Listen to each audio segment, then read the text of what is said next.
Greeting and salutations. I am Lloyd, a producer at LCD Productions, and I have come to share this new series of visual audiobooks with you, the listener, the supporter, the viewer. Together we will go on a journey like never before, fly to new heights with Project Aerospace, explore new land and cityscapes with photations, even change the dimension of time through the power of time-lapse photography from live to tape. We'll even travel beyond the mind's eye into worlds captured and generated through animation from Thumbs United daily animation series. As we together go on these journeys filled with photography and theater of the mind, I hope you remember the core belief that we hold, that anyone can become the master of art, meaning that it is not some born skill what makes someone good at being creative.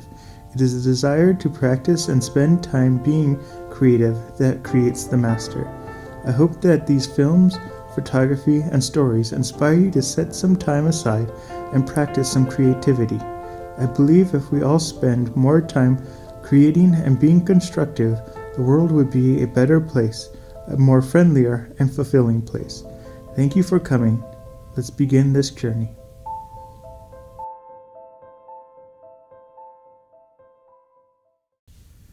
This is Live to Tape in partnership with Project Aerospace for the visual audiobook of the Girl Aviators and the Phantom Airship. Chapter 18. The Daring of Peggy.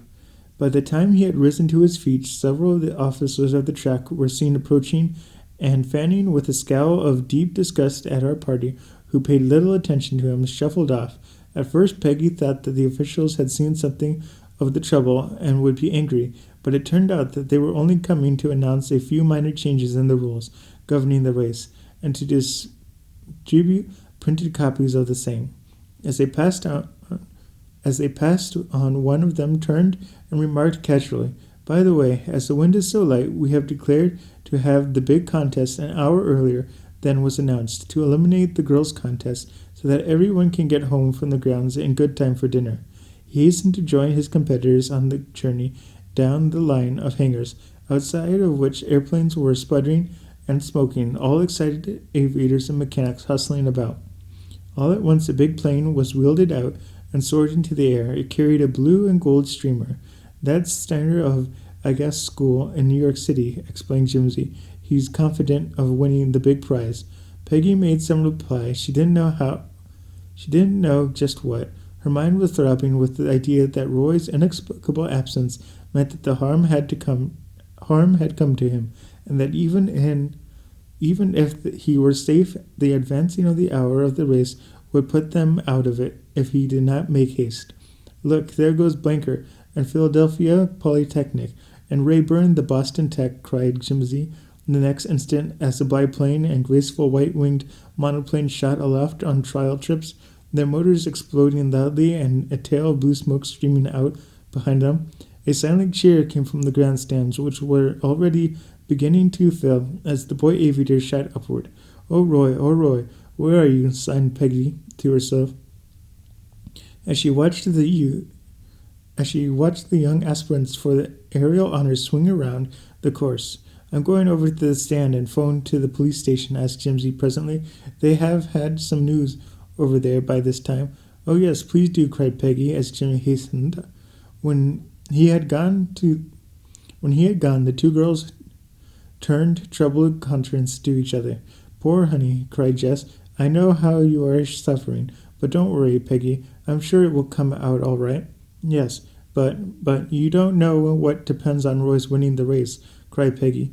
"I'm sure that some of our rivals in the race, I need not mention who, have something to do with his disappearance." "What do you mean by saying a lot depends on it, girlie?" asked Jess, drawing Peggy's arm within her own. With brimming eyes, Peggy told her friend frankly and fully what she had not before, namely the exact circumstance of the Prescott family and their threats which old Harding held above their heads. "So you see, Jess," she concluded sadly, "this could not have happened at a worse time for us."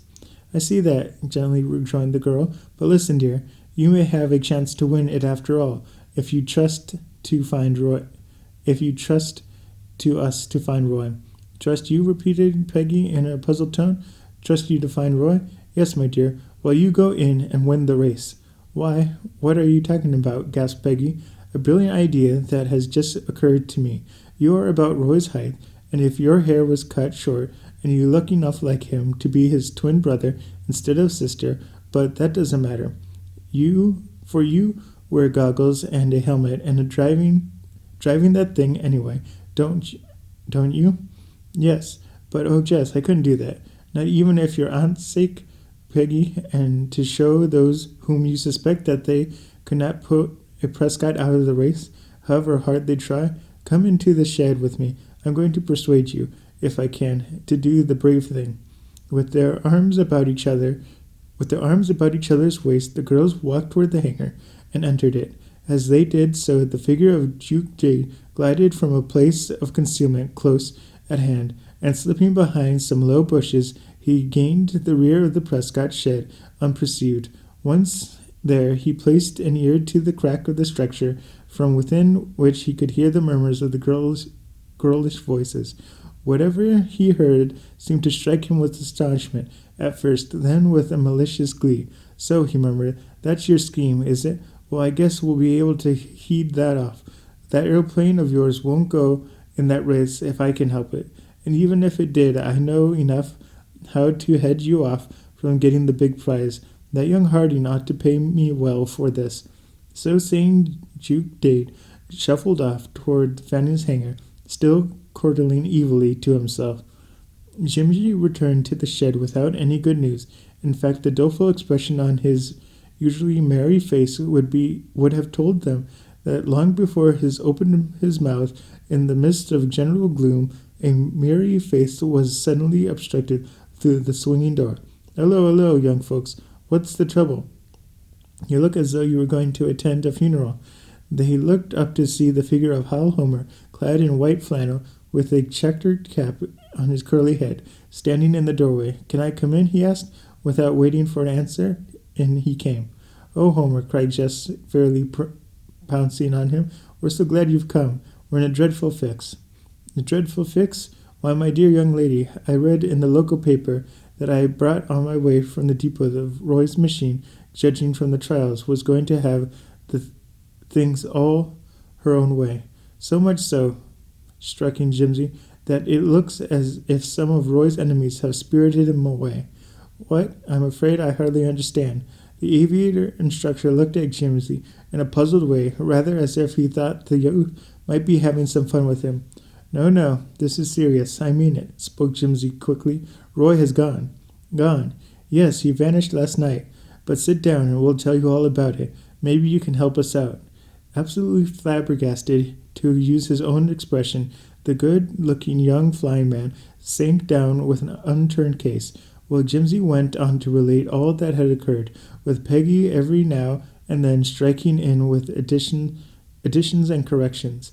Another ear also took in the conversation that Duke Dade, who had seen the arrival of the well-dressed young aviator, had instantly slid back to his eavesdropping post to learn what the newcomer's business might be. It might have been an hour later that the chauffeur summoned by phone from the grandstand brought the Bancroft's car up to the hangar, and Hal Homer, Jess, and Jimsy emerged. Drive to the police station, ordered Hal Homer as he stepped in, leaving Jess and Jimsy behind. J. Duke, peering around the corner of the hangar, heard the order and grew pale. Looks bad, he muttered as the car rolled off. I wonder if they know anything. If they do, I'm off. This isn't a healthy part of the country for Duke Date, and hit from the minute that kid is found. He didn't recognize Gid or young Harding, but he knew me all right. I could tell it by the way he looked at me. And if he's found the first man they'll hunt is for me. With a snake-like caution, he glided behind the hangar once more. It was not long after this that the Golden Butterfly was wheeled out by some of the mechanics attached to the track, whose service were finished free by the aviation officials. Jess and Jimsy emerged from the hangar at that same time, in company with the boyish figure in the aviator clothing, leather trousers cut very baggedly, fur-lined leather coat, and a big helmet of leather, and well padded, completely obscuring the features. After a few words in a low tone with its companions, The figure clambered lightly into the airplane, leaned forward, adjusting some levers, and the next instant, amid a shout from several hastily gathered onlookers, the golden butterfly skyrocketed upward, her engines roaring like an angry giant hornet.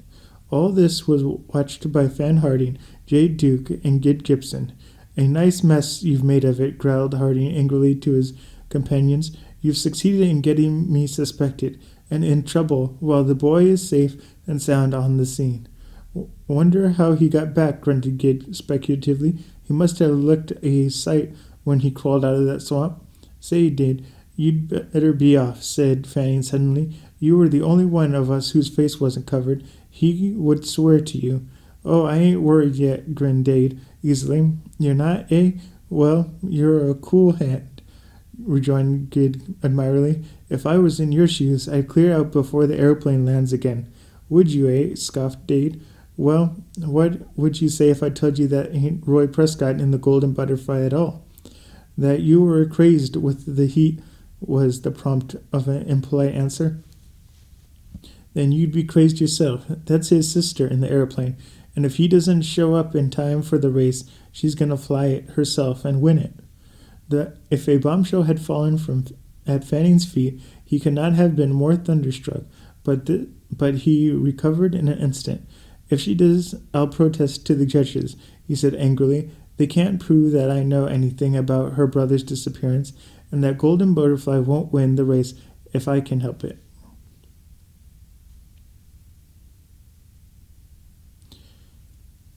The next chapter is Chapter 19, Brother and Sister. Thank you for experiencing this journey we have created here at LCD Productions. For more information on how to support these films and projects, visit photations.com/support. Fine art photography prints from journeys around the world can be purchased from photationsstore.com, and digital downloads of our photography and visual audiobooks is available for personal use. Commercial use is available at a different rate. Thank you for your time. I hope to see you here again.